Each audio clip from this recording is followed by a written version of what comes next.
உங்களோடு தான் நான் பேசுவேன். எனக்கு ஒரு பையன் இருக்கான், 10 வயசு பையனா ம், இருக்கான். ம், நான் உங்க ப்ரோக்ராம் வந்து தொடர்ந்து வாட்ச் பண்ணிட்டே இருக்கேன் மேம், பார்த்துட்டே இருக்கேன். ம். அதுல நீங்க போன வாரம் ஒரு முஸ்லீம் பொண்ணு கிட்ட சொன்னீங்க, நீங்க பிரெக்னென்ட் ஆகும்போது அழுக கூடாது, அழுதீங்கன்னா ஹார்மோன் வந்து சேஞ்ச் ஆகி குழந்தை வந்து அஃபெக்ட் பண்ணும், ஆமா, ஆமா. திருநங்கைகள் பிறக்க வாய்ப்பு இருக்கு அப்படின்னு நீங்க சொன்னீங்க. அப்படி சொன்னா தெரியல. அப்படி கிடையாது. அதாவது என்னன்னா, திருநங்கையில் பறக்க வாய்ப்பு இல்லை, அப்படி கிடையாது. நம்ம தாய்மார்கள் மன அழுத்தத்தோடு இருந்தாக்கா அதே உணர்வுகள் வந்து அந்த குழந்தைக்கும் பாஸ் ஆன் ஆகும். இப்போ நீங்கள் நல்லா புரிஞ்சுக்கணும். இப்போ நமக்கு வந்து நம்ம ஒவ்வொருத்தரும் ஒவ்வொரு பெண்ணும் புரிஞ்சுக்கணும். இப்போது நமக்கு வந்து கூட இருக்கிறவங்க, சிச்சுவேஷன், சரௌண்டிங்ஸு, பீப்புள், நம்மளோட அனுபவம், இதன் காரணமாக நமக்கு உணர்வுகள் வர்றது வந்து அது இயல்பாக நடக்கும். சரியா? நம்ம கையில் இல்லை. இப்போ யாராவது நம்மளை திட்டும்போது நம்மளுக்கு மனசு கஷ்டமாயிடும். இதெல்லாம் நமக்கு ஏற்படுது. ஆனால் இந்த குழந்தைன்னு ஒன்று உள்ளே இருக்குது பார்த்தீங்களா, அது வந்து பாவம் அது என்ன செஞ்சுது, அதுக்கு இதுக்கு சம்மந்தமே கிடையாது. அதுக்கும் அம்மாவுக்கும் தொப்புள் கொடி கனெக்ட் ஆகிருக்குன்ற ஒரு விஷயம் தவிர அது பாவம் நிம்மதியாக இருக்கணும். அதுக்கு அந்த 10 மாதம் மட்டும்தான் அந்த நிம்மதி.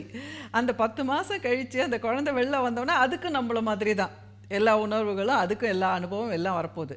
ஸோ அப்போ அந்த 10 மாதம் வந்து அந்த குழந்தைக்கு இந்த நெகட்டிவ் எல்லாம் நாம் ஏன் கொண்டு போகணும் அப்படிங்கிறது தான் தாய்மார்கள் யோசிக்கணும்னு நான் சொல்கிறேன். புரியுதா? நம்ம கையில் ஒரு இது இருக்குது, ஒரு வால்வு இருக்குது. சரி, நம்ம குழந்தை இருக்குது. இப்போது அந்த குழந்தைக்கு வந்து இந்த மாதிரி ஒரு அந்த குழந்தை வந்து சந்தோஷமாக இருக்கணும், நம்ம வயிற்றுக்குள்ளே இருக்கிற குழந்தை வந்து சந்தோஷமாக இருக்கணும். நம்ம உணர்வுகள் வந்து நம்ம சேடாக ஆனோம்னாக்கா நம்மளோட வயிற்றில் வந்து அதற்கான ஹார்மோன், பயந்தோம்னாக்கா அட்ரினலின் போகும், அது உடனே வந்து குழந்தைய அஃபெக்ட் ஆகும். நம்மளோட உணர்வுகள், நம்மளோட எண்ணங்கள், அது எல்லாம் ரசாயன விதத்தில் வந்து நம்ம உடம்பில் பாதிக்கும். இப்போது நம்ம என்ன சிந்திக்கிறோமோ அதுக்கேற்ற மாதிரி நம்மளுடைய உடலில் வந்து ரசாயனங்கள் வந்து உற்பத்தி ஆகும். அது விஞ்ஞான உண்மை. ஓகே, நீங்கள் வந்து இப்போ ரொம்ப சந்தோஷமாக இருக்கும்போது நம்மளுக்கு செரோட்டினன் வரும். செரோட்டினன்றது வந்து ரொம்ப ஊக்கம் தரக்கூடிய ஒரு ஹார்மோன். அதுக்கு மருந்தே கிடையாது. செரோட்டினன் வரணும்னா இப்போ ஏதாவது டேப்லெட் போட்டு அது பண்ணுறாங்க. பட் இருந்தால் கூட இயற்கையாக செரோட்டினன் வர்றதுக்கு வந்து நம்ம சந்தோஷமாக இருக்கணும், நல்ல ஒரு மியூசிக் கேட்கணும், நல்ல உற்சாகமாக குழந்தைகள் மாதிரி இருக்கணும். அப்போ நாம் சந்தோஷமாக இருக்கும்போது அந்த அதிர்வுகள், அந்த ரசாயனம், அது வழியாக அந்த குழந்தைக்கு சத்தெல்லாம் போகுதில்ல. அதுதான் நான் சொல்ல வந்தேன். ஆக்சுவலா நான் அந்த மாதிரி நான் இதுக்கு முன்னாடி நான் ட்ரெயின்ல எல்லாம் போகும்போது அவங்களெல்லாம் நான் பார்க்கும்போது நான் ரொம்ப கடவுளை வேண்டுவேன். சரி, இந்த மாதிரி எல்லாம் இருக்காங்களே, நமக்கு நல்ல பையனை கடவுள் கொடுத்துருக்காரு, நான் வேண்டுவேன். இதை நான் கேட்கவுமே நான் வந்து பிரெக்னெண்டா இருக்கும்போது எங்க வீட்டுக்கார் ரொம்ப ரொம்ப என்னை அடிப்பாரு, ரொம்ப கஷ்டம். நான் வந்து ரொம்ப அழுகாத நாளே கிடையாது. ரொம்ப செருமி அவ்வளவு ஃபீல் பண்ணி அழுகுற மாதிரி தான் என்னோட சுச்சுவேஷன் வந்து இருந்தது அப்போ நிலைமைக்கு. எனக்கு அதை அடக்குறதும் எனக்கு இல்லை. ஏன்னா ரொம்ப கஷ்டப்படுத்தினாரு. குடிக்க மாட்டாரு, எதுவும் பண்ண மாட்டாரு.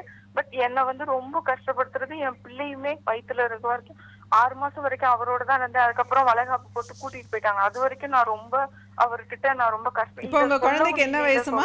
எனக்கு அது ரொம்ப பயமாயிடுச்சு. இப்போ நான் வாட்ச் பண்ண ஆரம்பிச்சுட்டேன். இல்லை நான் திருநங்கைகளாக ஆவேன்னு நான் சொல்லியிருக்க மாட்டேன். அப்படி சொல்லியிருந்தா அது தவறு. நான் அப்படி சொல்லியிருக்க மாட்டேன். அதாவது குழந்தைகளுக்கு வந்து பாதிப்பு ஏற்படலாம்னு சொல்லியிருப்பேன். அதாவது நீங்கள் வந்து மன அழுத்தத்தை ஏற்பட்டீங்கன்னா, அது இஸ் தாய்மார்கள் வந்து மன அழுத்தத்தோடு இருந்தாக்கா அந்த மன அழுத்தம் வந்து குழந்தைகளை பாதிக்க வாய்ப்பு இருக்குதுன்னு நான் சொல்லியிருப்பேன். உறுதியாக வாய்ப்பு சொல்ல மாட்டேன். அந்த பாதிக்கிறதுக்கு வாய்ப்பு இருக்குதுன்னு சொல்லியிருப்பேன். அப்படி தவறாக நான் எப்போவாவது சொல்லியிருந்தேன்னா அதுக்கு ஐ எம் சாரி, அது உண்மை கிடையாது. சரிங்களா? அதுக்காக நீங்கள் மனசில் போட்டு பீதியை வளர்த்துக்காதீங்க. இப்போ உங்கள் குழந்தைக்கு என்ன வயசுமா? ஹலோ ஹலோ உங்கள் குழந்தைக்கு இப்போ என்ன வயசு? வயசு 10. அதாவது நீங்கள் உடனே உங்கள் குழந்தை திருநங்கை அதெல்லாம் கிடையாதுமா, அப்படி கிடையாது. சரியா? இப்போ உங்கள் குழந்தை இப்போ இந்த 10 வயசு வரைக்கும் நல்லா தானே இருக்கான்? அதை எனக்கு கண்டுபிடிக்க தெரியல மேம். நானு இப்ப ரொம்ப அவனையே வாட்ச் பண்ணிக்கிட்டு இருக்கேன். எனக்கு இது ரொம்ப மைண்ட் ரொம்ப இல்ல. இப்ப உங்க குழந்தை வந்து இயல்பா ஸ்கூலுக்கு போயிட்டு இயல்பா வரானா? நல்லா படிக்கிறானா? அதான் மேம், இப்போ நான் அழுதுகிட்டு நீங்க சொன்ன மாதிரி தான் என்னோட பையனும் இப்ப எதுனாலும் உடனே அழுதுருவான். நமக்கு ரொம்ப பெரிய கொஸ்டினா இல்ல. இப்போ உடனே அழறதுனால அவங்க வந்து பெண் குணம்னு சொல்ல முடியாது. அதனால வந்து அவன் இல்ல பெண்ணா நான் மாறிடுவான். வயித்துல இருக்கும்போது ரொம்ப அழுதுகிட்டே இருப்பேன். இப்பவும் என்ன எதுவுமே எனக்கு தாங்காது. ரொம்ப அழுதுருவேன். அந்த மாதிரியே தான் நீங்க இப்ப சொன்னீங்கல்ல, உங்களுக்கு அதுலயே வந்து நம்ம உங்களுக்கு கேரக்டர் வந்து வரும். வேற விதமான மனநோய் இருக்கிறதுக்கு வாய்ப்பு இருக்கு.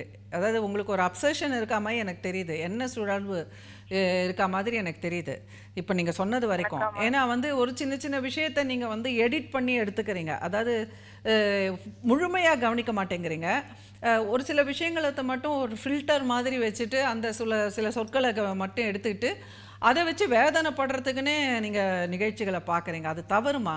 அந்த மாதிரி இருக்கக்கூடாது. சரி. இப்போ நான் வந்து எ- பொதுவாக ஒரு அறிவுரை நல்லதுக்காக சொல்றேன். அதாவது இல்ல இல்ல பிரெக்னன்சி நான் உங்க மேல தப்பு சொல்ல இல்ல மேம். நான் என்னோட மேல முடிச்சிடுறேன். இல்ல ஃபால்ட் நான் இப்போ ஃபால்ட் முடிச்சிடுறேன். தானே மேம். அதாவது மற்றவர்களுக்கும் இது வந்து போய் சேரணுங்கிறதுக்காக இப்போ தாய்மார்கள் வந்து பிரெக்னெண்ட்டாக இருக்கும் பொழுது குழந்தைகளுக்கு அந்த குழந்தை வயத்தில் இருக்கு, அதுக்கு ஒரு நல்ல ஒரு ஸ்பேஸ் அது. அந்த 10 மாதம் அது இனிமையாக அந்த அது ஒரு வீடு அதுக்கு. இப்போ நமக்கு எப்படி வீடோ அது மாதிரி அந்த குழந்தைகளுக்கு வந்து கருவறை அறைன்னு சொல்கிறோம்ல. ஸோ அந்த அறையில் வந்து அது சௌகரியமாக இருக்கணும். அப்போ இப்போ நம்மளை சுற்றி நம்ம ஒரு வீட்டில் இருக்கும் பொழுது நம்மளுக்கு இரைச்சல் நாய்ஸு நம்மளுக்கு வந்து தொந்தரவுலாம் இருந்தாக்கா நமக்கு எப்படி ஒரு உபாதையாக இருக்குது.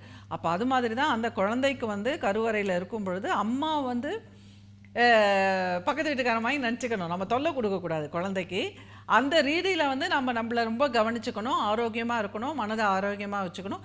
மீறி உங்களுக்கு ஏதாவது துன்புறுத்தல்லாம் நடந்ததுன்னா கூட சப்போர்ட் நீங்கள் எடுத்துக்கணும். நீங்கள் என்றைக்குமே வந்து உங்களை வந்து அப்யூஸ் பண்ணிக்கக்கூடாது. ஏன்னா நீங்கள் உங்களை அப்யூஸ் பண்ணிட்டீங்கன்னா அது குழந்தையும் அப்யூஸ் பண்ணுற மாதிரி அந்த ரீதியில் சொல்லியிருந்தேன்.